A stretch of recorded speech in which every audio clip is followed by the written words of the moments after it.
Mi pensión es de solo $1000 al mes. No vas a sobrevivir, dijo mi hija, riéndose en mi cara. Su esposo añadió, tienes dos opciones. Limpiar detrás de nosotros y vivir en la casa, o salir a mendigar. Creían que me tenían acorralado, pero no sabían que yo era dueño de 6 casas en la ciudad, que tenía $10 millones en un fideicomiso y que ya había preparado un plan que les borraría para siempre esas sonrisas soberbias. Antes de continuar, por favor suscríbete al canal y escribe en los comentarios qué hora es donde estás ahora. Deslicé los cortes de ribeye sobre los platos buenos, aquellos con el borde azul que probablemente no se habían usado en 2 años. La carne me había costado $40 en la carnicería. Una extravagancia absurda, pero esta noche lo ameritaba. Las verduras asadas brillaban con aceite de oliva y hierbas. Había abierto el vino Pinot Noir una hora antes para que respirara, algo que leí alguna vez en una revista. La mesa del comedor lucía casi elegante, con las servilletas de tela dobladas junto a cada plato. 2 velas titilaban entre las copas de vino. 35 años. Ese fue el tiempo que dirigí Peterson and Associates, despertando a las 6 todas las mañanas, equilibrando libros contables para pequeños negocios y familias que confiaban en sus números. El viernes pasado cerré la puerta de la oficina por última vez, entregué la llave al administrador de la propiedad y conduje a casa con el pecho más ligero que en décadas. La cena está lista, llamé por el pasillo. Thelma apareció primero, aún con su ropa de trabajo, soltándose el cabello de la coleta. Elmer la siguió, moviendo los pulgares sobre la pantalla de su teléfono. Se acomodaron en sus sillas habituales sin comentar nada sobre la mesa puesta ni el aroma de la carne costosa. Llevé la botella de vino a la mesa y llené sus copas, luego la mía. Mi mano tembló ligeramente, no por la edad, sino por la anticipación. Había ensayado este momento durante semanas. Quería que esta noche fuera especial, dije, permaneciendo de pie. Tengo noticias. Grandes noticias. Desde el viernes pasado, cerré oficialmente Peterson and Associates. 35 años, y por fin terminé. Las cejas de Thelma se levantaron. ¿Te jubilaste? Así, sin más. Así, sin más. Levanté mi copa. Por los nuevos comienzos. Espera, ¿y tu pensión? Se inclinó hacia adelante, el tenedor suspendido sobre su bistec. Digo, propietario de una firma contable. Eso debe venir con un paquete de retiro sólido, ¿no? La pregunta parecía razonable. Bajé la copa, asintiendo. Bueno, recibiré seguridad social, alrededor de 1200 al mes. Es suficiente para mis necesidades. Nunca he sido extravagante. Las palabras quedaron suspendidas quizá 3 o 4 segundos. Entonces, el rostro de Thelma cambió. No de manera dramática, solo un pequeño ajuste alrededor de los ojos y la boca. Un sonido breve escapó de su garganta. No exactamente una risa, pero cercano. Elmer levantó la vista de su plato. 1200 al mes. Así es. Ahora sí, Thelma rió, una carcajada seca que me hizo estremecer. Se cubrió la boca con la mano, pero sus ojos permanecieron fríos, calculadores. $1200. Papá, mi pago del coche es más que eso. ¿Cómo esperas vivir con 1200? Dejé mi copa con cuidado. El tallo se sentía frágil entre mis dedos. Siempre he vivido dentro de mis posibilidades. No necesito mucho. Pues deberías haber pensado en eso antes de cerrar tu fuente de ingresos. Elmer cortó su bistec, el cuchillo raspando la porcelana. La mayoría de la gente planea su jubilación. No simplemente deja de trabajar. El calor subió por mi cuello. He planeado. He sido cuidadoso con el dinero toda mi vida. Mis gastos son bajos. Soy dueño de mi coche. No, Thelma cambió el tono. La risa había desaparecido, reemplazada por algo peor, lástima mezclada con fastidio. Esto es serio, papá. No puedes sobrevivir con eso. ¿Qué hay de los gastos médicos, los servicios, la comida, las necesidades básicas? Me las arreglo bien. Te las arreglas porque vives aquí. Elmer se recostó en su silla, cruzando los brazos. Porque no te cobramos renta. Porque no te hacemos dividir las cuentas. 1.200 no alcanza ni para un estudio en esta ciudad. Las velas vacilaron. Mi bistec seguía intacto, enfriándose, la carne costosa que había comprado para celebrar se convertía en grasa gris.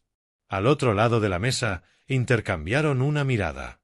Esa clase de comunicación silenciosa que desarrollan las parejas, toda una conversación en un solo gesto. Cuando Thelma volvió a mirarme, su expresión se había endurecido. ¿Cuánto tiempo has sabido esto? Lo de la cantidad del seguro social. He sabido un buen tiempo, desde que empecé a planear cerrar el negocio. ¿Y nunca se te ocurrió que eso podría ser un problema? Su voz subió un poco.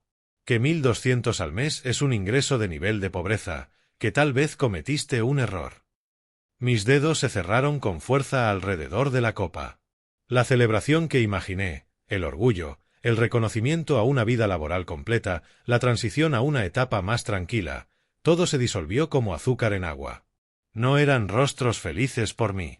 Eran rostros preocupados por su situación. Acepta la realidad, viejo. Elmer empujó su plato, el sonido de la porcelana contra la madera retumbando en la habitación silenciosa. No estás en posición de celebrar. Estás en posición de preocuparte. Abrí la boca, la cerré, la abrí de nuevo. Ninguna palabra salió.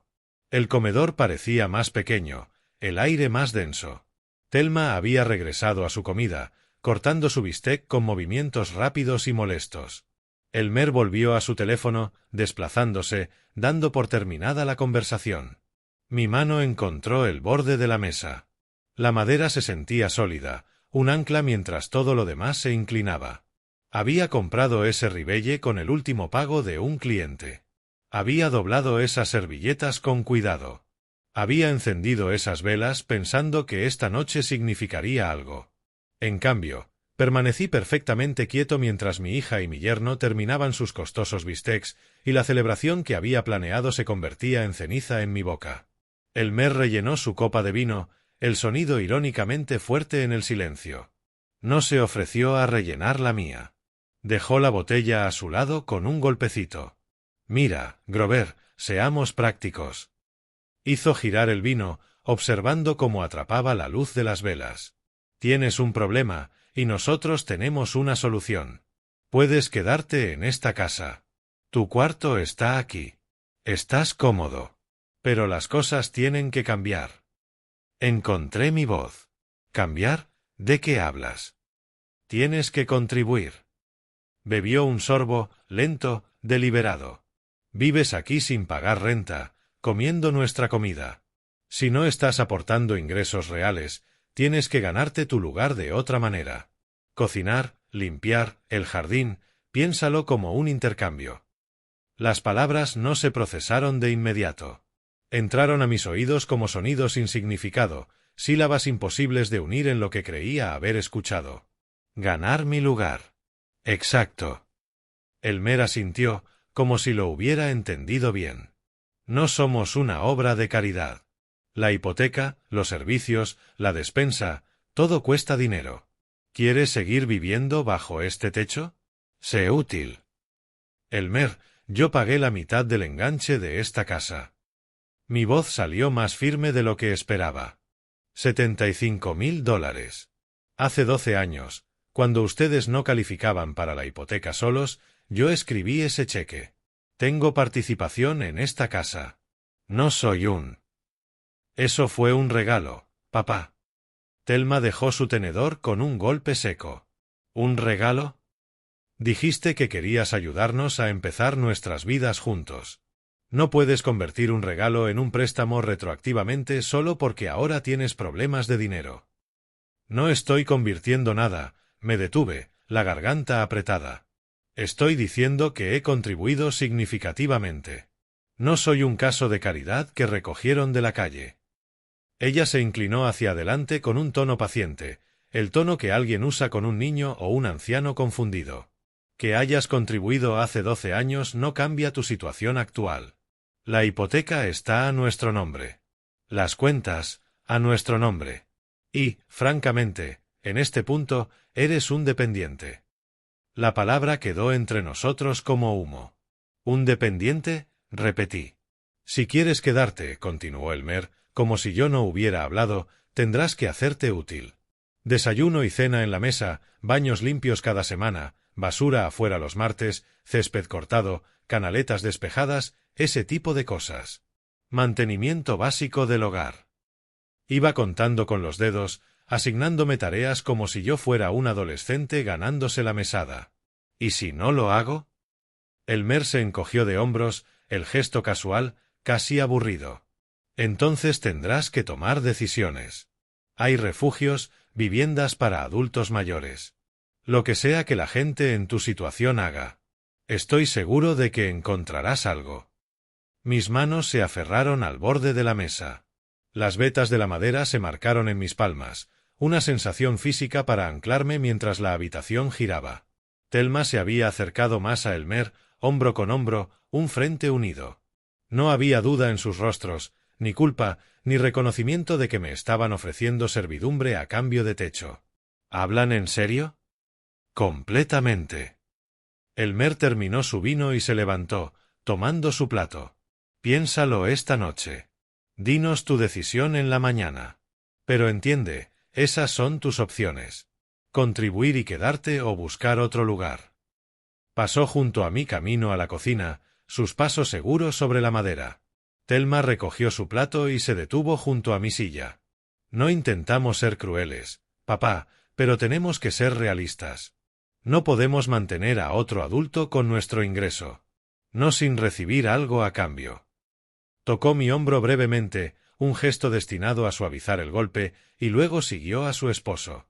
Sus voces regresaron desde la cocina, tonos conversacionales normales, hablando del horario de mañana, de a qué hora Elmer debía salir, de si tenían leche para el desayuno. Me quedé solo en la mesa del comedor. Mi bistec estaba frío, la grasa convertida en pequeños charcos blancos. Las velas se habían consumido, la cera derritiéndose en el mantel que había colocado con tanto cuidado. La cena de celebración que había planeado, el anuncio que había practicado, el orgullo que sentía por cerrar mi negocio se habían transformado en algo irreconocible. $75.000. Les había dado $75.000. No prestado, dado. Tenían razón en eso. Yo mismo lo dije. Esto es para ayudarlos a comenzar su vida juntos. No firmé papeles, no exigí un plan de pago, no pedí nada a cambio salvo quizá un poco de gratitud. Y ahora me ofrecían la oportunidad de limpiar sus baños. Me puse de pie. La silla raspó el piso, lo bastante fuerte para que la conversación en la cocina se detuviera un instante. Mis piernas se sentían inestables, pero caminé con la espalda recta por el pasillo hacia mi habitación. No seas tan dramático, papá. La voz de Thelma me siguió. Intentamos ayudarte. Este es exactamente tu problema. Eres demasiado orgulloso para aceptar la realidad. No respondí. Llegué a la puerta de mi habitación, cerré la mano alrededor de la perilla. Detrás de mí, sus voces retomaron el ritmo, acompañadas por el sonido de los platos entrando en el lavavajillas. Sonidos normales, domésticos, el ambiente de gente que terminó de cenar y se prepara para descansar. Mi mano permaneció en la perilla. En el pasillo, Elmer se rió de algo. La televisión se encendió, risas enlatadas filtrándose a través de las paredes. Pasé la primera hora sentado en mi cama, escuchando la casa acomodarse a mi alrededor, pasos arriba, Thelma y Elmer recorriendo su rutina nocturna, agua corriendo, el murmullo apagado del televisor. Eventualmente, silencio. Cuando por fin me moví, lo hice con propósito. Abrí mi archivo personal, el pequeño gabinete de 2 cajones que traje hace 12 años cuando me mudé temporalmente a este cuarto. El cajón metálico se deslizó con un chirrido familiar. Dentro, carpetas organizadas por año, categoría, importancia. El instinto contable nunca muere. Saqué la carpeta marcada Compra de la casa 2013 y la llevé a mi escritorio. El recibo de la transferencia estaba arriba. El papel algo amarillento, pero los números seguían nítidos. $75.000. Fecha de transferencia, 15 de marzo de 2013.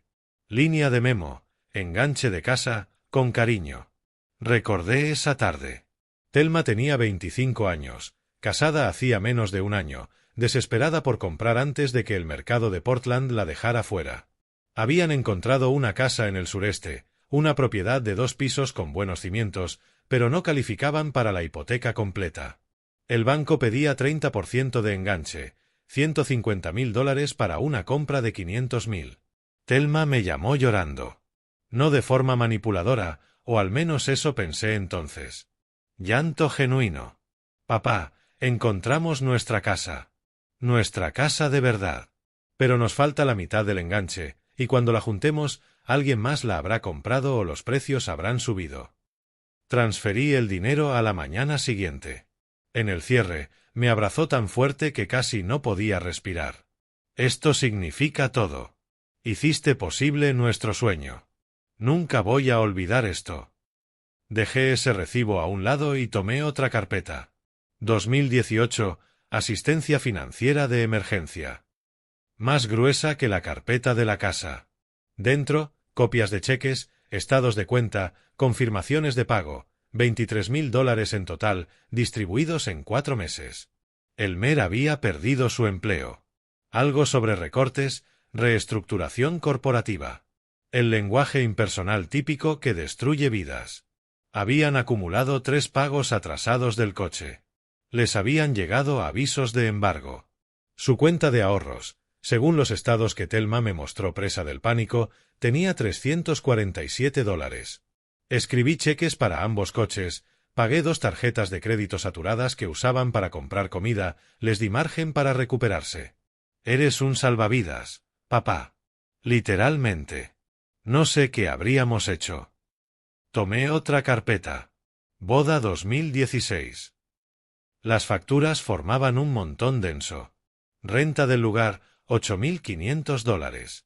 Catering, $12.000. Fotografía, 100. Flores, 2.200. Servicio de bar, 3.500. Total al pie de la hoja, escrito en mi propia mano meticulosa, 30.000. Ella quería un día perfecto.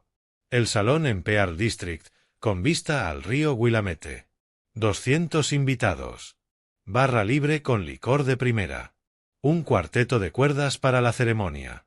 Pagué todo, porque un padre solo ve a su hija casarse una vez, o eso me repetía la gente. En la recepción, me encontró junto a las ventanas, mirando el atardecer sobre el río. Ella estaba radiante. Un poco ebria, feliz hasta los huesos. Este es el día más hermoso de mi vida, y tú lo hiciste posible. Eres el mejor padre que cualquiera podría pedir. Mis manos se ralentizaron al tomar la última carpeta, la delgada, la que deliberadamente escondí bajo las otras. 2019-2022, Timothy, médico. Me obligué a abrirla. Recibos del preescolar. Facturas del monasterio infantil en Hawthorne. Cuentas médicas del Hospital Infantil Doernbecher. Tantas facturas. El diagnóstico de leucemia llegó 2 semanas después de su segundo cumpleaños. Los tratamientos, la esperanza, los especialistas, los procedimientos experimentales que ayudé a financiar porque el seguro cubría solo una parte. La factura de la funeraria estaba al final de la carpeta. Timothy James Morrison. 3 de septiembre de 2019, 17 de noviembre de 2022. 3 años, 2 meses y 14 días. Durante esos años breves, cuidarlo nos acercó. Yo era el abuelo Grove. Tenía mis ojos, decía todo el mundo, y mi manera cuidadosa de apilar bloques formando torres precisas. Después de su muerte, el abismo creció. El duelo nos dividió en vez de unirnos. Thelma se aisló, se volcó al trabajo, al gasto, a llenar el vacío con cosas. La dejé hacerlo. Pensé que el tiempo sanaría. Seguí escribiendo cheques cuando los necesitó, creyendo que la generosidad reconstruiría lo que el duelo rompió. Cerré con cuidado la carpeta de Timothy y la puse a un lado. Luego tomé mi calculadora y una libreta legal. Las cuentas me tomaron 20 minutos. Enganche de la casa, 75.000. Rescate de deudas, 23.000. Boda, 30.000. Sumé artículos pequeños de otras carpetas, regalos de cumpleaños, cheques de Navidad, 8.000 por los electrodomésticos nuevos cuando su refrigerador murió, 12.000 por la cerca y el patio remodelado, los incontables préstamos menores que nunca fueron devueltos. La pantalla de la calculadora subió constantemente. Total final, 217.400. Escribí el número al pie de la libreta y lo subrayé 2 veces. 217.400 dólares invertidos en sus vidas. Dado libremente, sin contratos ni planes de pago, porque eso es lo que hace la familia. Lo que hace un padre. Y esta noche se rieron de mi pago de seguridad social. Me dijeron que me ganara mi estancia sacando su basura. Me quedé mirando ese número hasta que me ardieron los ojos. Afuera, las luces de Portland proyectaban sombras anaranjadas en mi habitación pequeña. El cuarto que me dieron tenía apenas 150 pies cuadrados. Una cama individual, un escritorio, un archivador, un closet angosto. El tipo de habitación que se da a un huésped que no se espera que se quede mucho tiempo. Yo llevaba 12 años ahí. Me levanté y caminé hacia la ventana. Mi reflejo me devolvió la mirada. Un hombre de 63 años en un cuarto pequeño, rodeado de pruebas de su generosidad y de evidencia de que había sido en vano. Las luces de la ciudad se extendían más allá del cristal. Más allá de esta casa. Más allá de su comprensión limitada de lo que realmente significaba el dinero. No recordaban nada de esto. O lo recordaban y simplemente no les importaba. 200.000 dólares, y me decían que limpiara sus baños. Volví al escritorio y cerré las carpetas una por una, guardándolas ordenadamente en el archivador. Mis manos se movían de forma automática, restaurando orden, devolviendo el dolor a su lugar correspondiente. Entonces abrí un cajón diferente, el que tenía llave. Mis dedos encontraron la pequeña llave en mi bolsillo. Siempre la llevaba conmigo. La inserté en la cerradura.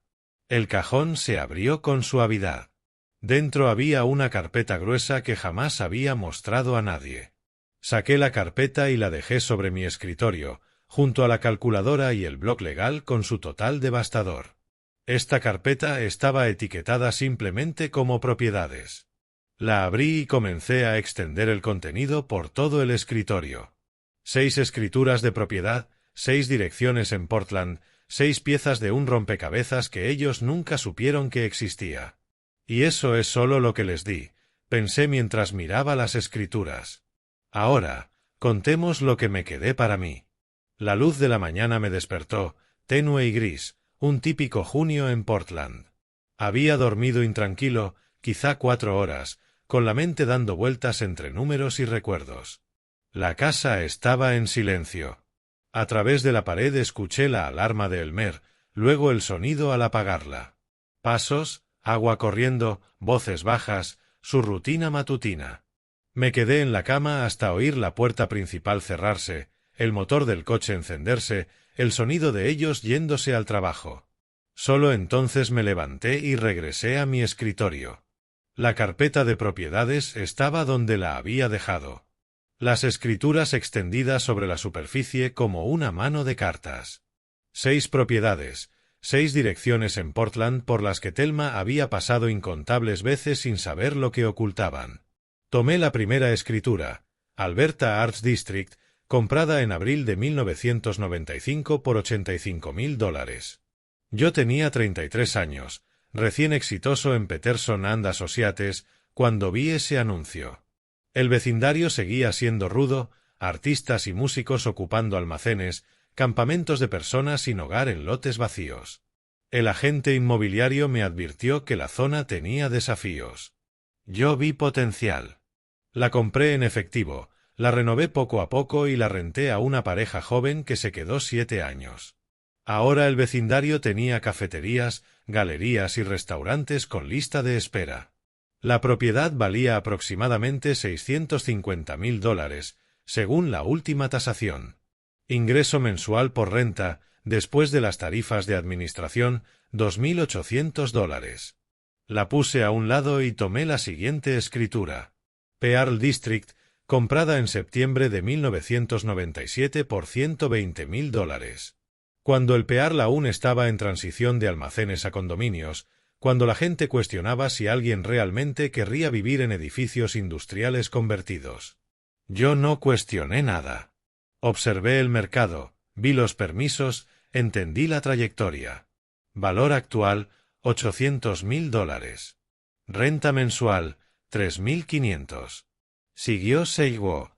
Comprada en marzo de 2001 por $95.000. Un vecindario clásico de Portland, establecido pero subvalorado. La compré justo antes de que el auge inmobiliario realmente despegara. Valor actual, $580.000. Renta mensual, 2.600. Memphis Tabe, comprada en noviembre de 2005 por $110.000. Esa había sido una ejecución hipotecaria. Una familia abrumada por deudas médicas. Me sentí culpable por comprar su dolor, pero también les ofrecí un precio justo en una situación terrible. Valor actual, $620.000. Renta mensual, 2.900. Mississippi Avenue, comprada en enero de 2008 por $88.000. La sincronización había sido perfecta, justo en el fondo de la recesión, cuando todos entraban en pánico y yo estaba comprando. Desde entonces, el vecindario había explotado con desarrollo y renovación. Valor actual, $595.000. Renta mensual, 2.700. Finalmente, St. John's, comprada en julio de 2015 por $78.000. La última compra antes de que empezara a considerar la jubilación. El vecindario apenas comenzaba a elevarse. Valor actual, $520.000. Renta mensual, 2.400. Acerqué la calculadora y comencé a sumar. Primero los valores, 650.000, 800.000, 580.000, 620.000, 595.000, 520.000. Valor total del portafolio, $4.665.000. Luego los ingresos mensuales, 2.800, 3.500, 2.600, 2.900, 2.700, 2.400. Total de renta mensual, 16.900. Miré ese número. $16.900 al mes de propiedades que ellos no sabían que existían, administradas por una empresa que manejaba todo, reparaciones, selección de inquilinos, cobro, para que yo nunca tuviera que mencionar ingresos de alquiler en una conversación casual. Se habían burlado de mi cheque de seguridad social de $200. No tenían idea de que recibía más de 16.000 solo en rentas. Pero no había terminado. Abrí el cajón con llave y saqué una segunda carpeta, más gruesa que la de propiedades, más pesada por sus implicaciones. Portafolio de inversiones. Fondo fiduciario. Dentro, estados de cuenta trimestrales de Vanguard, resúmenes de cuentas, documentación de décadas de inversión cuidadosa. Cada ganancia de Peterson and Associates que no necesité para gastos se fue allí. Fondos indexados principalmente, algunos bonos, unas cuantas acciones tecnológicas que compré en el auge y vendí antes de la caída. Nada elegante o arriesgado, solo inversión constante, disciplinada y a largo plazo. Encontré el estado más reciente, diciembre de 2024, hace 6 meses. Valor de la cuenta, 10.573.280. 10 millones y medio, más o menos, dependiendo del humor del mercado. Me recosté en la silla y miré los números esparcidos por el escritorio. Portafolio de propiedades, 4.2 millones. Fondo de inversión, 10.5 millones. Patrimonio total, aproximadamente 14.7 millones. Ingreso mensual por rentas, 6.900. Rendimientos anuales de inversión, a un modesto 4%, 420.000. Thelma pensaba que yo necesitaba su casa.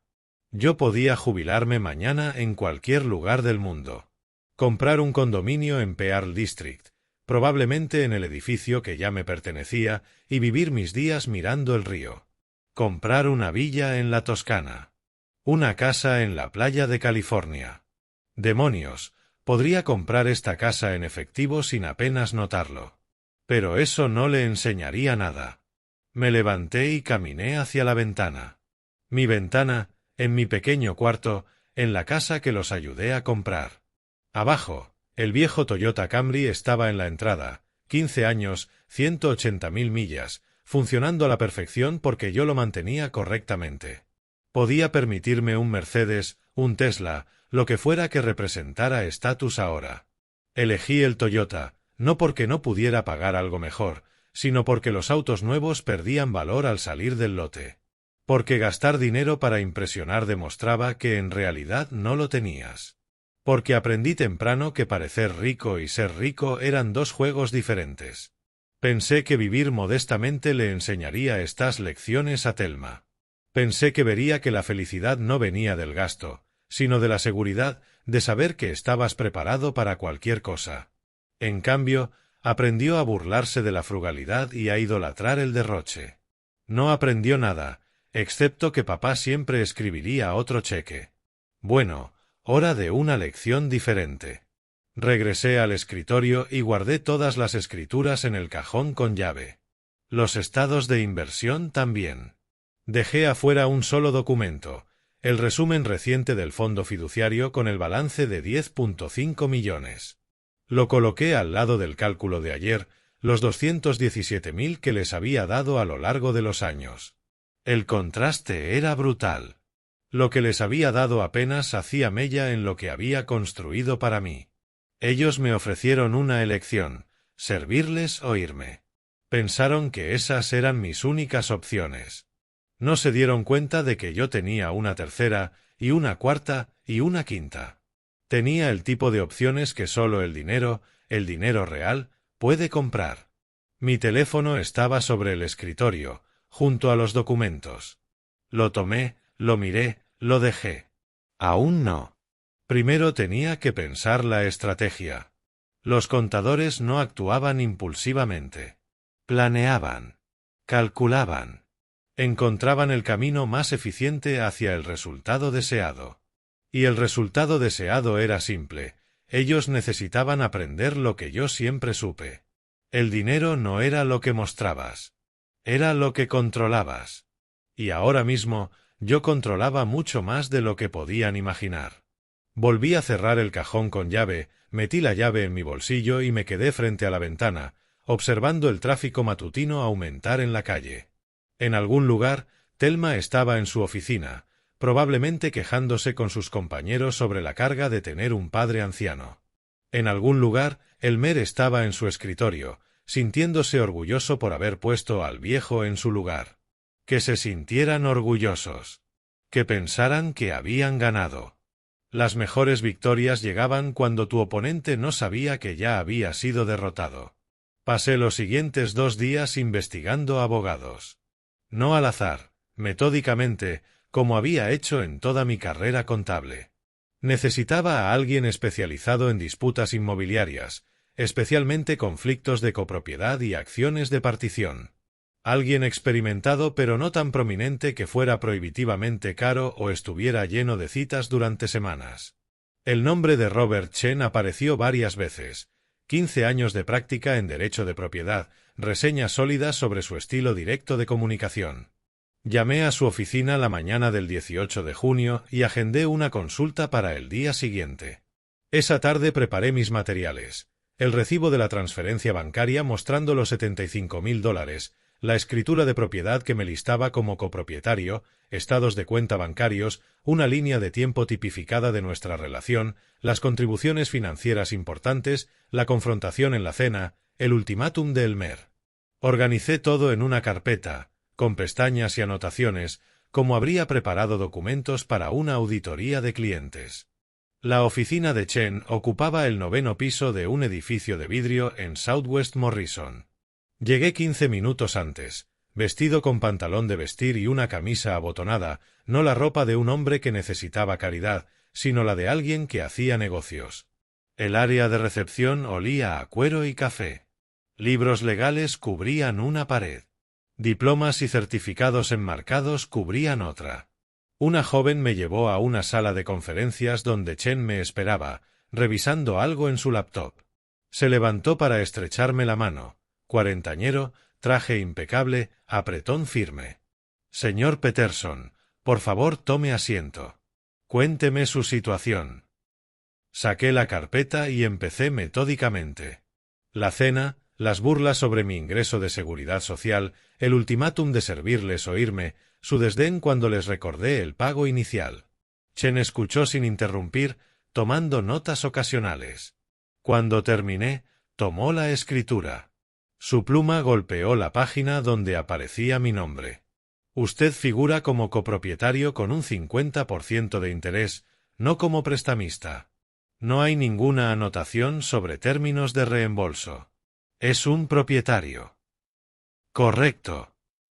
Hábleme de la transacción inicial. ¿Hubo pagaré, contrato de préstamo, algo por escrito sobre el reembolso? Nada. Fue ayuda familiar. Quería que calificaran para la hipoteca, así que aporté la mitad del pago inicial. Supuse que todos entendíamos que eso significaba un interés permanente en la propiedad. Chen asintió lentamente. Sin términos de préstamo por escrito, los $75.000 son legalmente un regalo. No puede demandar el reembolso. Golpeó la escritura otra vez. Pero esto lo cambia todo. Usted no es un acreedor buscando reembolso. Es un propietario buscando disolver la copropiedad. Es un mecanismo legal completamente distinto. ¿Cuáles son mis opciones? Acción de partición. Bajo la ley de Oregón, cuando los copropietarios no se ponen de acuerdo sobre la disposición de la propiedad, cualquiera puede pedir a la corte que obligue a un buyout o a una venta. Usted tiene derecho absoluto a exigir que le compren su mitad al valor de mercado, o que la corte ordene la venta y se dividan las ganancias. Buscó algo en su laptop. Ventas comparables recientes en su vecindario. Basado en las condiciones actuales, estimo el valor en unos 470.000. Su 50% sería aproximadamente 235.000. El número cayó en mi pecho. Había pagado 75.000 hace 12 años, ahora valía 235. Ellos habían vivido allí sin pagarme renta, construyendo patrimonio sobre mi inversión, y aún así me dijeron que limpiara sus baños.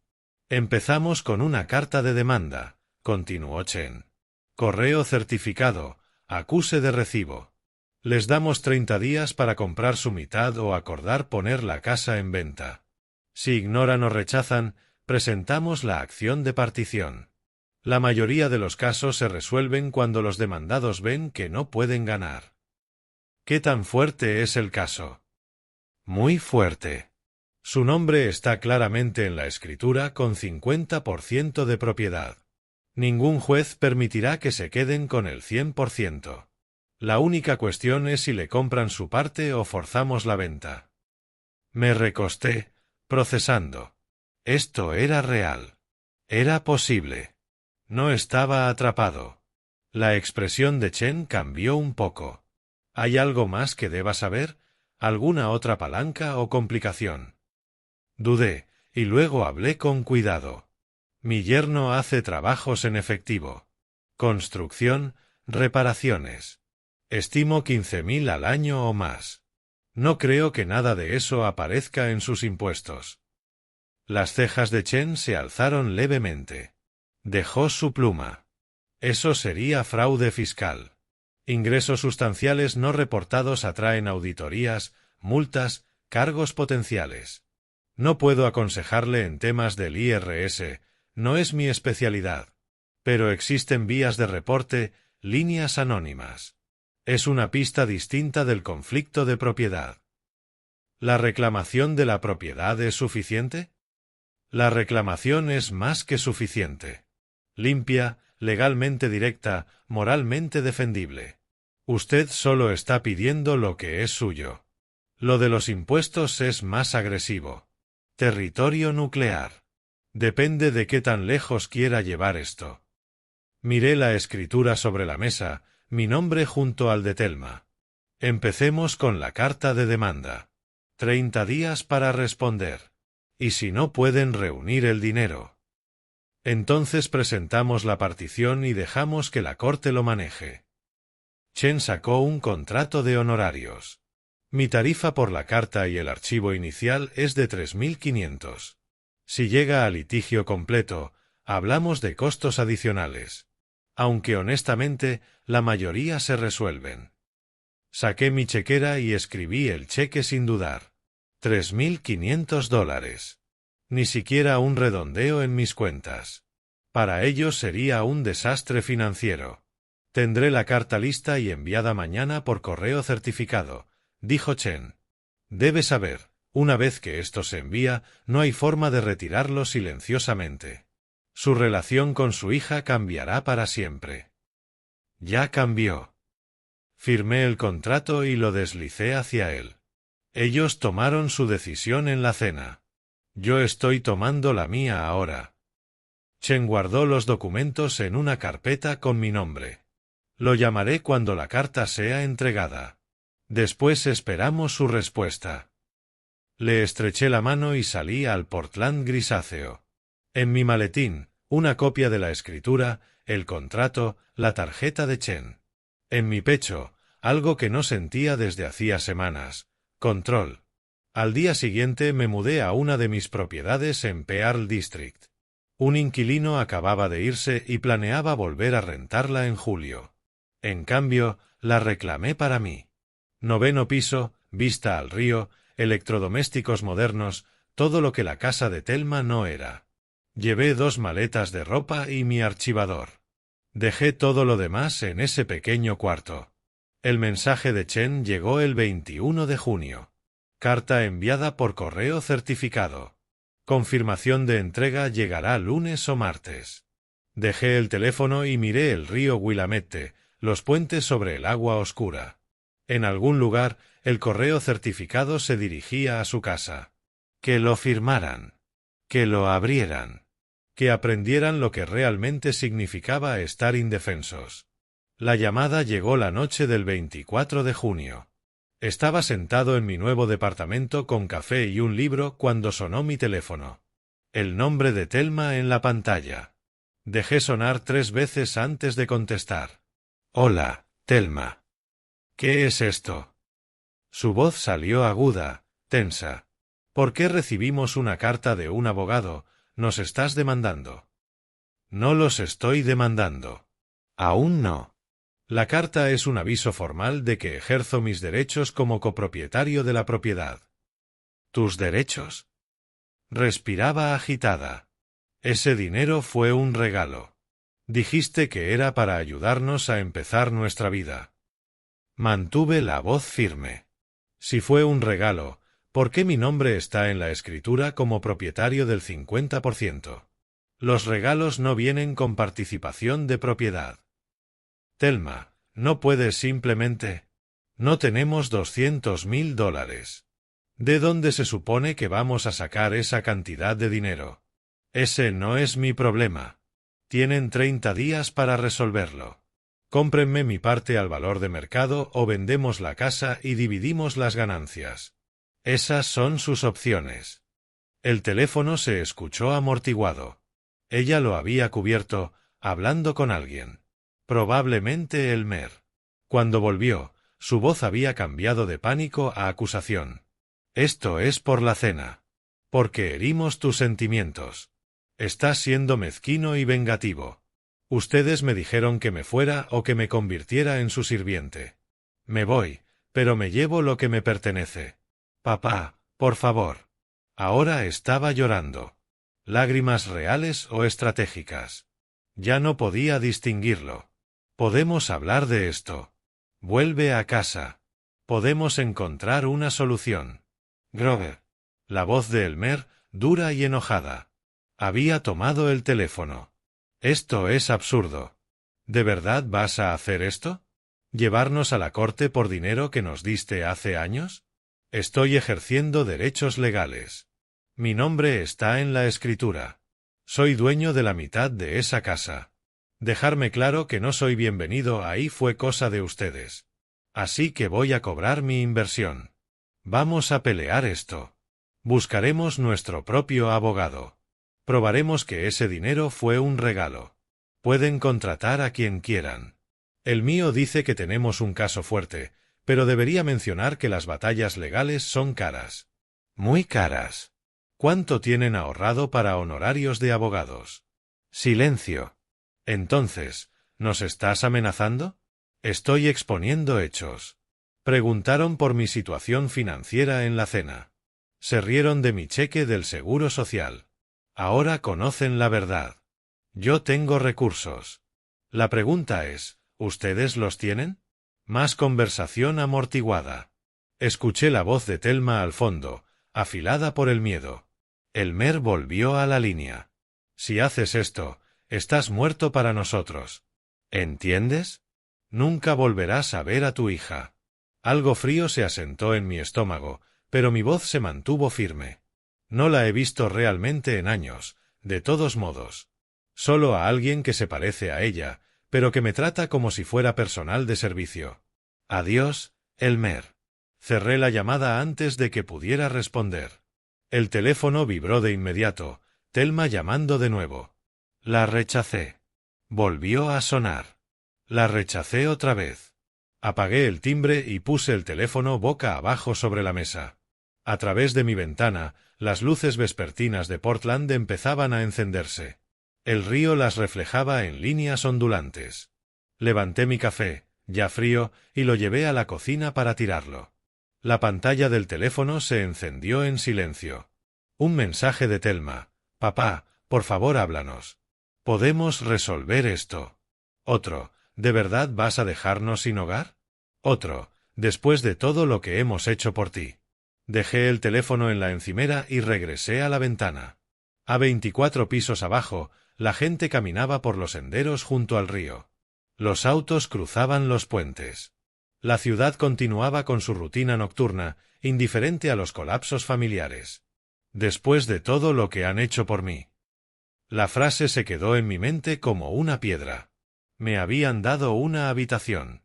Me habían permitido vivir en una casa de la cual yo era dueño de la mitad. Me habían permitido existir en su espacio mientras construían patrimonio con mis $75,000. Y cuando ya no pude contribuir económicamente, cuando me convertí en lo que ellos consideraban una carga, me ofrecieron servidumbre o exilio. Mi teléfono volvió a vibrar. Lo ignoré. Al otro lado de la ciudad, imaginé a ambos en la casa, mi casa, buscando frenéticamente información sobre acciones de partición, leyendo foros legales, descubriendo que todo lo que decía la carta de Chen era cierto, que cualquier copropietario podía forzar una compra o una venta, que ellos no podían detener nada sin mi consentimiento. Imaginé cómo sacaban sus estados de cuenta, $12,000 en ahorros, quizá algunas cuentas de retiro difíciles de tocar, una hipoteca con 18 años restantes, tarjetas de crédito seguramente con saldos de su estilo de vida cómodo y $235,000 que no podían reunir ni en 30 días, ni quizá jamás. Tendrían que vender o convencer a un banco de refinanciar con una enorme extracción de efectivo, lo cual requeriría mi firma, que no daría. Estaban atrapados en una caja que ellos mismos habían construido, hecha de suposiciones sobre mi debilidad y su propia fuerza. El teléfono dejó de vibrar. Pasaron unos minutos en silencio. Luego llegó un último mensaje de Elmer: «Te vas a arrepentir, viejo». Tomé mi teléfono y escribí una respuesta. El reloj de los 30 días ya empezó. Decidan. Luego bloqueé sus números.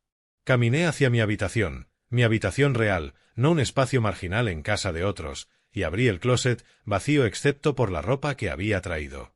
En la casa de Thelma, mis cosas seguían en aquel cuartito. Tendría que recuperarlas eventualmente, pero no todavía. Que se queden ahí, como recordatorio de lo que habían perdido. Regresé a la sala y finalmente abrí mi laptop, revisé mis cuentas bancarias, mis portafolios de inversión, las hojas de cálculo con mis propiedades y sus valores. Los números brillaban en la pantalla mientras la habitación se oscurecía. $14.7 millones, más que suficiente para enfrentar lo que viniera. Me habían preguntado por mi situación financiera, se burlaron de mi cheque del Seguro Social, me trataron como a un mendigo agradecido por las migajas de su mesa. El primer movimiento siempre iba a ser el más difícil para ellos. Cerré la laptop y volví a la ventana, observando cómo las luces de la ciudad se multiplicaban en la creciente oscuridad. 30 días. Ellos tenían 30 días para encontrar un dinero que no tenían. Para resolver un problema sin solución, para enfrentar consecuencias que jamás imaginaron. Y yo tenía 30 días para esperar. Intentaron primero con los bancos.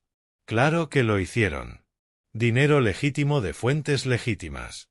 Observaría desde mis ventanas en el Pearl District cómo junio se convertía en julio, imaginando sus visitas a los oficiales de préstamo, sus explicaciones cuidadosamente preparadas, su desesperación creciente ante cada rechazo.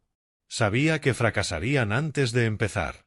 Thelma llamó a su banco el 27 de junio, hizo una cita para el 28. No lo sabía de primera mano, obviamente, pero Chen tenía maneras de enterarse. El mundo legal de Portland habla.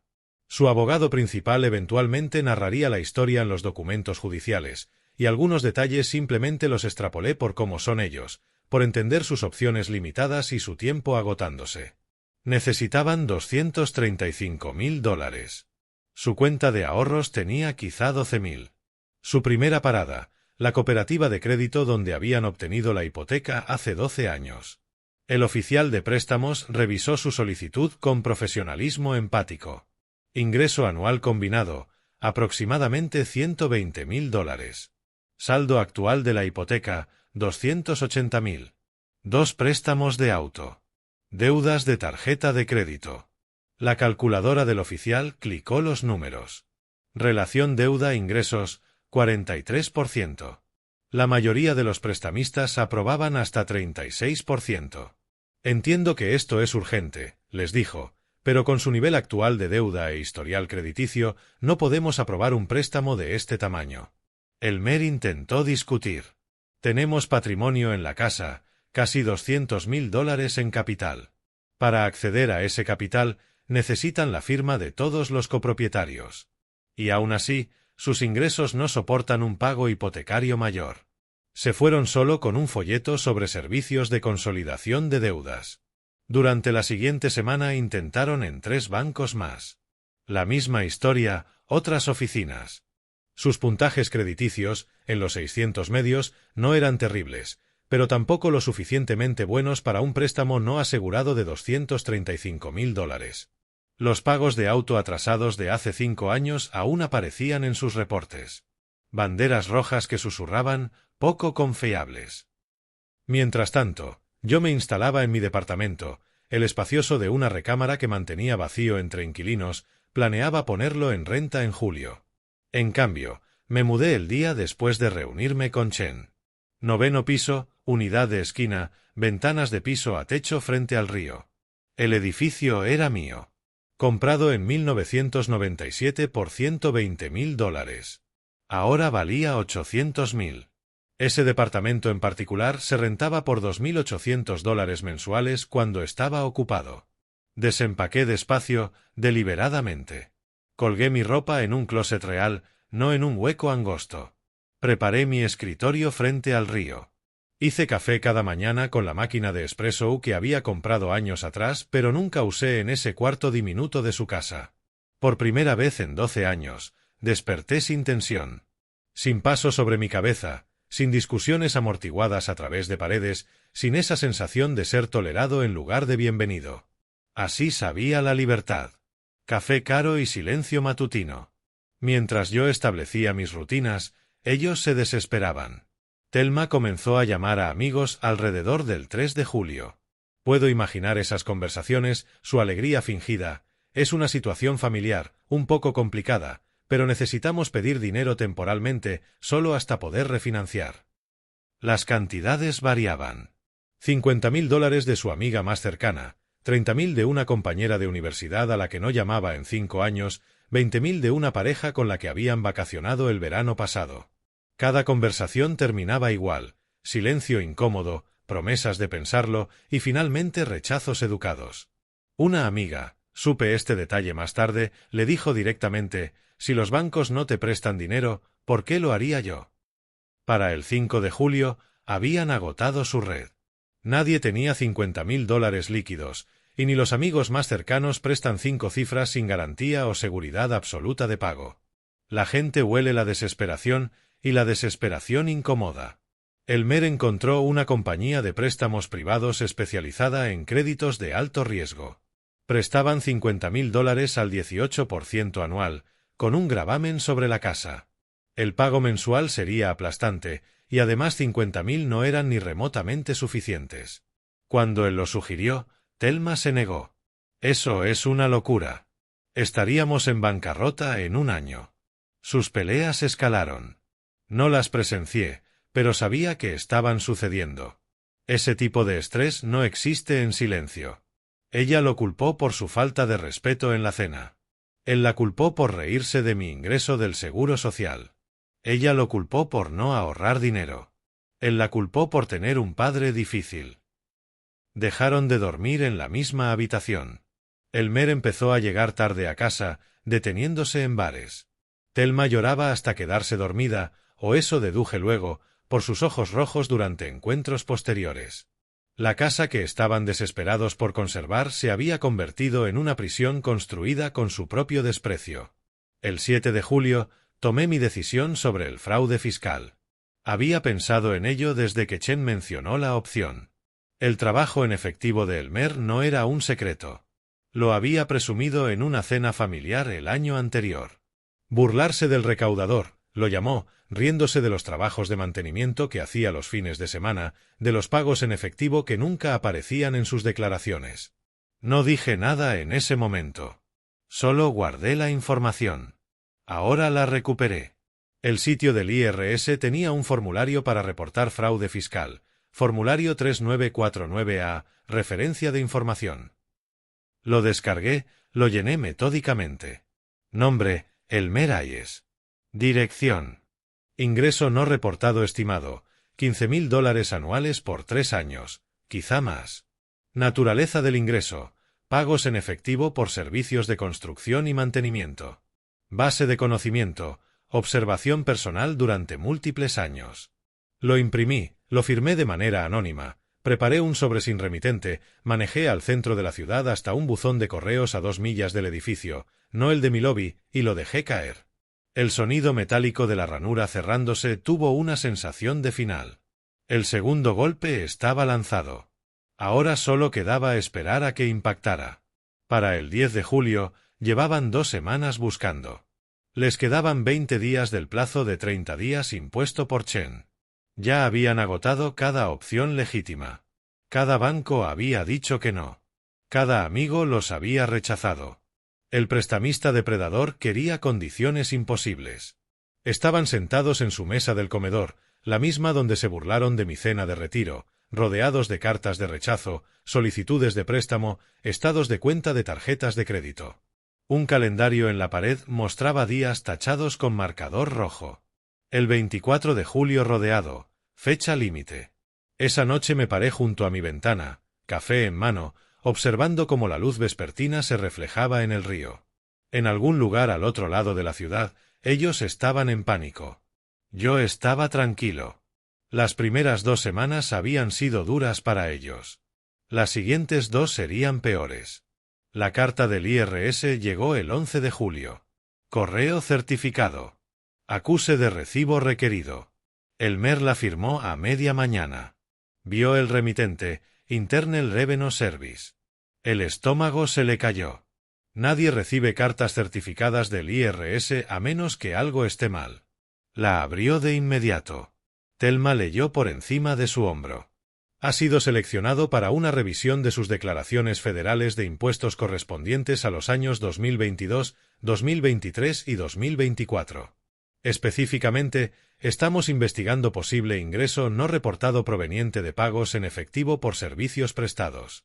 Debe proporcionar documentación de todas las fuentes de ingreso, incluidos estados de cuenta bancarios, recibos, listas de clientes y prueba de ingresos reportados. No cumplir resultará en multas y posibles cargos criminales. La cita de la auditoría estaba programada para el 8 de agosto, 3 semanas después. La carta solicitaba cajas de documentación que ellos no tenían, porque ese ingreso jamás se reportó. Elmer dejó la carta con cuidado, como si pudiera explotar. Esto fue él. Tu padre hizo esto. Me reportó. Thelma miró la carta. No lo sabes. ¿Quién más lo sabría? ¿A quién más le importaría? Su voz subió. Está tratando de destruirnos. Tal vez nos destruimos solos. Su voz era plana, agotada. Pasaron la tarde buscando en Google multas por auditorías del IRS. Cada resultado era peor que el anterior. Multas por ingreso no reportado, entre 20 y 40%, más los impuestos debidos, más intereses. Si el MER no había reportado $15.000 anuales por 3 años, 45.000 en total, los impuestos adeudados serían alrededor de $8.500. Multas e intereses, otros 3.500 como mínimo. Total aproximado, $12.000. Dinero que no tenían, además de los 235.000 que tampoco tenían. El MER cerró la laptop de golpe. Nos están atacando por 2 frentes. Porque lo ganamos, dijo Thelma en voz baja. Nos ganamos cada parte de esto. El 14 de julio, Thelma decidió visitar a su padre. No podía soportar más esperar. No podía soportar el silencio. Necesitaba verlo, intentar por última vez que entendiera. Encontró la dirección en el membrete de Chen, el remitente en la carta de demanda. Southwest Nato Parqua, Pearl District. Condujo hasta allí esa tarde, estacionó en la calle y miró hacia el edificio. Vidrio y acero, arquitectura moderna, de esos con portero y acceso controlado. Revisó la dirección de nuevo. Esto no podía ser. Su padre no viviría ahí. No podría pagar ese edificio. Pero el directorio del intercomunicador decía, G. Peterson Unidad 9004. Presionó el botón. ¿Sí? Su voz, calmada y nada sorprendida. Papá, soy yo. ¿Puedo subir? Una pausa. Luego, 9º piso. El elevador era de acero inoxidable, silencioso, pulido. Se abrió directamente a su departamento. Los edificios exclusivos hacen eso, una unidad por piso en las esquinas. Ella salió y se detuvo. El espacio era enorme. Planta abierta, cocina con granito y electrodomésticos costosos, sala con muebles de piel, ventanas de piso a techo en 2 paredes. La vista se extendía sobre el río, los puentes y las montañas. Su padre estaba junto al mostrador de la cocina, preparando café con calma. ¿Cómo? No pudo terminar la pregunta. ¿Qué desde cuándo vivo aquí? Vertió agua en una máquina de espresso. Me mudé después de nuestra última conversación. Es una de mis propiedades. ¿Una de tus propiedades? Soy dueño del edificio. Presionó un botón. La máquina silbó. Soy dueño de 6 edificios en Portland. Este es solo uno. Ella caminó hacia la ventana, buscando algo a lo que aferrarse. Abajo, la gente caminaba por los senderos. La ciudad seguía con su vida, indiferente a su derrumbe. Tú dijiste en la cena, dijiste que el seguro social eran $1.200 al mes. Tú dejaste que creyéramos. Te dije cuánto recibo del seguro social. Eso es verdad. Sirvió el espresso en una taza pequeña. Nunca dije que fuera mi único ingreso. Ustedes asumieron que era pobre porque vivía modestamente. Esa suposición fue de ustedes, no mía. ¿Pero por qué? ¿Por qué vivir en ese cuartito si podías pagar? Señaló el departamento. Él le entregó el espresso. Ella lo tomó sin beber. Viví modestamente para dar ejemplo. Quería que aprendieran que la riqueza no es gastar, sino construir seguridad. Tu madre y yo construimos algo sólido durante 35 años. Invertimos con cuidado. Nunca confundimos parecer ricos con ser ricos. Se sentó en un sillón de piel, completamente cómodo. Pensé que aprenderías observando. Me equivoqué. Papá, por favor. Su voz se quebró. No podemos pagar los 200.000, y ahora el IRS. Las acciones tienen consecuencias. El MER eligió evadir impuestos. Eso es de él. ¿Fuiste tú quien lo reportó? Él la miró a los ojos. ¿Importaría? El ingreso no reportado existe. Alguien iba a encontrarlo. Sea por reporte o por auditoría al azar, el resultado es el mismo. Él violó la ley. Vamos a perderlo todo. Tendrás tu mitad de las ganancias, alrededor de $235.000. Puedes comprar algo más pequeño o rentar. Muchos viven con menos. Soy tu hija. Eres mi hija, que se burló de mi ingreso de retiro. Que rió cuando mencioné los 1.200. Su voz permaneció nivelada. No enfadada. Solo factual. Tenías una elección, Thelma. Respeto o desprecio. Escogiste desprecio. Ella empezó a llorar.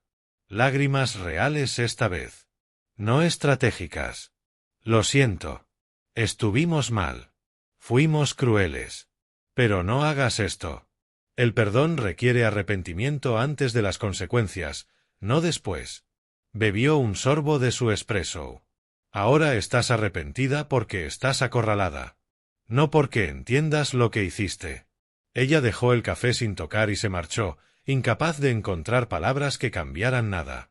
En el auto, estacionada afuera, llamó a Elmer, «Es rico. Ha sido rico todo este tiempo. Nunca lo supimos. Planeó todo esto». La reacción de Elmer fue furia pura. Entonces peleamos. Buscamos nuestro propio abogado. Probamos que ese dinero fue un regalo. El 18 de julio, encontraron un abogado dispuesto a tomar el caso. Trabajaba en un local de centro comercial, cobraba $500 por consulta, parecía agotado, manejando demasiados casos, pero era lo que podían pagar. Revisó sus documentos. La transferencia etiquetada como regalo. La escritura mostrando a Grover como propietario del 50%. La escritura es clara. Él es propietario. El tema del regalo no importa porque no está pidiendo reembolso. Está ejerciendo derechos de copropiedad. El abogado se recostó en su silla gastada. Tendrían que probar que poner su nombre en la escritura fue un error. Casi imposible sin evidencia de fraude o coacción. ¿Podemos argumentar que abandonó la propiedad?, preguntó Elmer. No ha pagado la hipoteca en 12 años. Eso no es abandono legalmente. No contribuir no elimina tu nombre del título. Esto les costará varios miles y probablemente perderán. Pero si quieren presentar una respuesta. Le pagaron $2.000 que no tenían, saturando otra tarjeta de crédito. Redactó una respuesta argumentando dificultad extrema, alegando que los 75.000 fueron un regalo, sugiriendo que Grover había abandonado su interés por no pagar. Era débil, y ellos lo sabían. Presentaron la respuesta el 23 de julio, un día antes del vencimiento. Chen me llamó esa noche. Han contratado a un abogado, presentaron una respuesta. Exactamente lo que esperaba. Muchas apelaciones emocionales, poca ley. Podemos proceder con la acción de partición. Me paré junto a la ventana, viendo caer la luz de la tarde sobre el río. Preséntala. ¿Seguro? Una vez que presentemos, todo será registro público. Procesos, audiencias, eventualmente una venta forzada o una compra. Estoy seguro. Mañana prepararé la presentación. Deberíamos tener una fecha de audiencia en unas 6 semanas. Colgué y me serví un whisky. Un buen single malt que había estado reservando. Levanté el vaso hacia las luces de la ciudad, donde ellos seguían en su casa. Su respuesta presentada, creyendo que habían ganado tiempo o ventaja. No habían comprado nada más que retraso. La demanda de partición avanzaría. La auditoría del Servicio de Impuestos Internos avanzaría, y ellos aprenderían lo que realmente significaba estar sin poder. La segunda ofensiva había caído. Ahora venía el final del juego. La sala del tribunal era más pequeña de lo que había imaginado. Tribunal del Condado de Multnomah. 4º piso. La jueza Patricia Morrison presidía. Paneles de madera. Luces fluorescentes. El sello de Oregón colgado detrás del estrado. Thelma y Elmer se sentaron junto a su abogado en una mesa. Chen y yo en la otra. Cuando la jueza Morrison entró, todos nos pusimos de pie. Tendría quizá unos 50 años. Movimientos eficientes, gafas de lectura colgando de una cadena. Pueden sentarse. Caso número 25, el CB 8847, Peterson contra Hayes y Morrison. Esta es una petición de partición de una propiedad inmobiliaria. Chen presentó nuestro caso con claridad. Yo era propietario titular solicitando partición bajo el Estatuto Revisado de Oregón, sección 105.405. La escritura de la propiedad, admitida como evidencia, mostraba mi nombre con un interés de propiedad del 50%. La propiedad, una casa unifamiliar, no podía dividirse físicamente. Por lo tanto, la venta judicial era el remedio apropiado. El abogado de ellos lo intentó. Argumentó que los 75.000 originales habían sido un regalo, que yo había abandonado mi interés por 12 años de no contribuir a la hipoteca. Su voz llevaba ese tono particular de quien sabe que su argumento es débil, pero está profesionalmente obligado a presentarlo. La jueza Morrison apenas levantó la vista de los documentos. La escritura es clara. El señor Peterson es propietario titular. La ley de Oregón no exige que los copropietarios contribuyan a las deudas del otro. El impago de la hipoteca es irrelevante para el estado de propiedad. Hizo una anotación. Los demandados tienen 45 días para comprar el 50% del interés del demandante a valor de mercado justo, determinado por tasación ordenada por el tribunal. El incumplimiento resultará en una venta judicial con los ingresos divididos según el porcentaje de propiedad. Se levanta la sesión. El mazo cayó. Final. Oficial. Absoluto. Vi a Thelma estremecerse con el sonido. Fuera del tribunal, su abogado murmuró: «Mis condolencias. Lo siento. Les dije que la posición legal era débil». Ellos se quedaron en los escalones del tribunal. El sol del mediodía golpeaba duro sus rostros. Thelma estaba llorando. La mandíbula de Elmer se movía como si masticara algo amargo. Pasé junto a ellos hacia donde Chen me esperaba. «La tasación confirmará un valor cercano a 470», dijo Chen. «Tu parte, 235.000. Tienen hasta el 10 de septiembre para pagar o la casa va a subasta». «Gracias, Robert». Conduje de vuelta al distrito Pearl y me preparé un café. Me quedé de pie frente a mi ventana mirando el río. En algún punto de la ciudad ellos estaban comprendiendo que 45 días eran tan imposibles como lo habían sido 30. La semana siguiente, Elmer encontró una compañía prestamista, no un banco, sino un prestamista de alto riesgo especializado en situaciones desesperadas. Le ofrecieron 50.000 al 18% de interés anual, asegurados por una segunda hipoteca. Lo supe después, cuando los documentos pasaron a formar parte del expediente judicial. Elmer firmó. El dinero apenas cubrió la deuda con el Servicio de Impuestos Internos y les compró unos meses de respiro. No solucionó nada. A mediados de agosto habían puesto la casa en venta.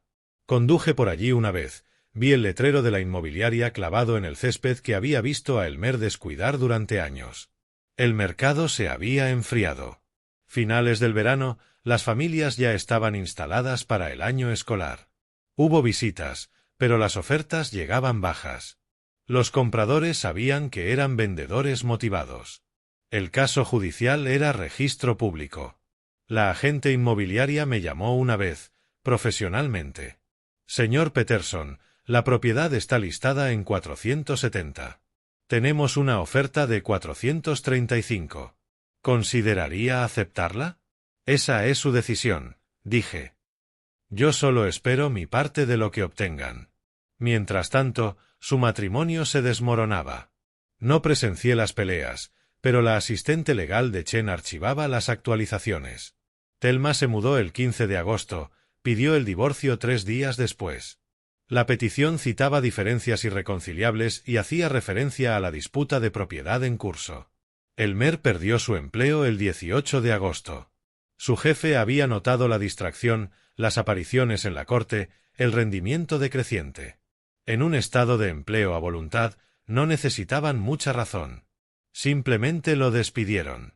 Esa tarde, sentado en mi apartamento, con la llamada de Chen todavía fresca en mi mente después de esas actualizaciones, no sentí triunfo, solo la fría satisfacción de ver cómo las consecuencias naturales se desarrollaban. Ellos habían construido ese colapso, ladrillo por ladrillo, comenzando con aquella cena donde se burlaron de mi jubilación. El 20 de agosto, la agente inmobiliaria llamó otra vez. «Tenemos una oferta de 455. Recomiendo que la acepten». El mercado no mejora y se están quedando sin tiempo. La aceptaron. Las matemáticas fueron brutales. Precio de venta, 400.000. Menos 27.000 en comisiones. Menos 280.000 para liquidar la hipoteca. Menos 50.000 del préstamo depredador de Elmer. Total restante, 98.000. Dividido 50 y 50 por orden judicial, 49.000 cada uno. 12 años de pagos hipotecarios. 12 años construyendo patrimonio. Y caminarían con 49.000, menos de lo que habían dado como enganche. Esa noche imaginé a Thelma sola en el apartamento de una amiga, haciendo los mismos cálculos que yo hice, dándose cuenta de que habían perdido todo lo que habían construido, no porque yo se los hubiera arrebatado, sino porque ellos habían desperdiciado los cimientos que yo les había dado, y luego me habían tratado con desprecio cuando ya no podía contribuir. Debió de estar pensando en esa cena, ese momento en que su risa había iniciado esta cascada, el ultimátum que Elmer había pronunciado con tanta confianza: sé nuestro sirviente o lárgate. Yo me marché, y me llevé lo que me correspondía. Esa noche me serví whisky, no para celebrar, sino para reconocer lo sucedido. El sistema legal había funcionado. La justicia se había servido. Ellos habían aprendido lo que realmente significaba estar sin poder. Pero yo me sentía más viejo que mis 63 años. Cansado, reivindicado, pero no victorioso. A la mañana siguiente, mi teléfono sonó. El número de Thelma, uno que no había bloqueado porque sabía que esta llamada llegaría eventualmente. Dejé sonar 3 veces antes de contestar. Hola, Thelma. Papá, su voz era pequeña, frágil. ¿Puedo ir a verte? Solo yo, no Elmer. Necesito hablar. Me quedé de pie junto a la ventana, con el café en la mano, mirando la luz de la mañana sobre el río. Detrás de mí mi apartamento estaba en silencio. Delante de mí, una decisión: permitir esa conversación o negarla. Mañana por la tarde, dije. A las 2. Llegó exactamente a tiempo. Se quedó en mi puerta, luciendo disminuida. Nada de maquillaje que cubriera las ojeras. Unos vaqueros simples y un suéter. Las manos vacías excepto por las llaves del coche. No era la mujer engreída que se había burlado de mi cheque del seguro social. Era otra persona, alguien más humilde. Pasa. Caminó primero hacia la ventana, como si necesitara anclarse en la vista antes de voltearse hacia mí. Cuando lo hizo, sus ojos estaban rojos pero secos. No sé cómo empezar excepto diciendo que lo siento. Se sentó en el borde del sofá, la espalda recta, las manos entrelazadas. Por la cena, por reírme, por tratarte como si fueras desechable, por años de aceptar tu ayuda sin gratitud, sin preguntarme jamás cuánto te costaba. Yo me senté frente a ella, sin decir nada. La dejé continuar. Elmer te dijo que fueras un sirviente, y yo no lo detuve. Estuve de acuerdo. Te traté como una carga en vez de como a mi padre. Su voz se quebró. Años tomé tu dinero, el enganche, la boda, pagar nuestras deudas, el cuidado de Timothy. Tomé y nunca dije gracias. Nunca pregunté qué sacrificaste para darnos todo eso. Se limpió los ojos con el dorso de la mano. Intentaste enseñarme sobre el dinero, el respeto, los valores. Viviste modestamente para mostrarme algo, y yo pensé que simplemente eras pobre. Nunca entendí que eras sabio. No fui una buena hija, papá. Te usé como una billetera. No te amé como merecías. Las lágrimas llegaron entonces, pero no apartó la mirada. No espero perdón. No espero ayuda. Solo necesitaba que supieras que por fin entiendo. Lo siento.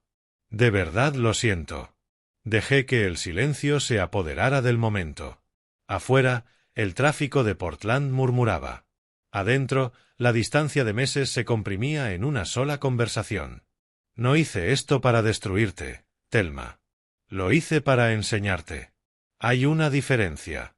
Me incliné hacia adelante. El castigo es para que alguien sufra. La enseñanza es para que alguien aprenda y crezca. Tú has aprendido. Eso era lo que yo necesitaba ver. Lo perdí todo. Perdiste cosas. Eso es distinto de perder todo. Todavía tienes tu salud, tu empleo, tu capacidad de reconstruir. Perdiste bienes materiales y un matrimonio tóxico. A veces eso no es pérdida. Es liberación. Ella asintió lentamente. ¿Por qué nos dejaste pensar que eras pobre? Quería que vieras que una vida rica no proviene de gastar, sino de tener opciones, seguridad, libertad. Pensé que si me veías vivir modestamente, pero contento, aprenderías. Pero no viste satisfacción. Solo viste modestia y pensaste que significaba debilidad. Me levanté, caminé hasta mi escritorio, recogí un documento que había preparado días atrás, anticipando esta conversación. Lo deslicé sobre la mesa de centro. La casa ya se está vendiendo. Tu mitad de las ganancias son unos 49.000. No es suficiente para comenzar de cero cómodamente. Toqué el papel. Te ofrezco comprar toda tu parte. La tuya y la de Elmer, 200.000. Es menos que la valoración judicial, pero más de lo que recibirás tras la venta. Te permitirá saldar tus deudas, pagar al servicio de impuestos internos y tener un colchón para empezar de nuevo. Ella miró el documento como si fuera a desvanecerse. ¿Por qué harías esto después de todo? Porque estás aquí. Porque pediste perdón. Porque eres mi hija, y no me interesa destruirte. Me interesa que te conviertas en alguien digno de conocerse. No merezco esto. Probablemente no. Pero la misericordia no se trata de merecer, se trata de posibilidades. Viniste, asumiste responsabilidad, mostraste arrepentimiento genuino. Eso vale algo. Me recosté. Esto no es un regalo, Thelma. Es un cierre. Tomas este dinero, resuelves tus asuntos y construyes una vida bajo tus propias reglas. No con mi dinero, ni con el de nadie. Con tus propios esfuerzos. Ella tomó el documento con manos temblorosas, lo leyó 2 veces. ¿Y qué hay de Elmer? Su mitad de esos 200.000 es suya para usarla como necesite, pagar al servicio de impuestos internos, saldar deudas, empezar de nuevo. Eso corresponde a sus decisiones. Pero tú. Hice una pausa, eligiendo bien las palabras. Tienes que dejar ese matrimonio. No porque yo lo ordene, sino porque quedarte no permitirá que ninguno de los dos crezca. Él no va a cambiar. Tú sí. Ya solicité el divorcio. Bien. Ella bajó la mirada al papel. ¿Reportaste a Elmer al servicio de impuestos internos? La miré directamente. Si Elmer se pone al corriente honestamente y paga lo que debe, no seguiré adelante con nada más. No presentaré cargos. Pero él debe hacerlo bien. Se lo diré. Nos quedamos en silencio, no incómodo, solo completo. Ella había dicho lo que necesitaba decir. Yo había ofrecido lo que estaba dispuesto a dar. La transacción era sencilla, pero la reconciliación tardaría años. ¿Crees que algún día podríamos tener una relación real? Padre e hija. No acreedor y deudora. Estamos teniendo una conversación ahora mismo. Ese es el comienzo. Las relaciones reales llevan tiempo reconstruirse. Pero sí, algún día, si continúas creciendo. Se puso de pie para irse. La acompañé a la puerta. Cuando ofrecí mi mano, ella la tomó. Un apretón, no un abrazo. Respeto formal entre dos personas encontrando un nuevo equilibrio. Fue suficiente. Una semana después nos reunimos en una cafetería del distrito Pearl. Ella se había mudado a un pequeño apartamento en Montavilla, asequible, manejable con su salario.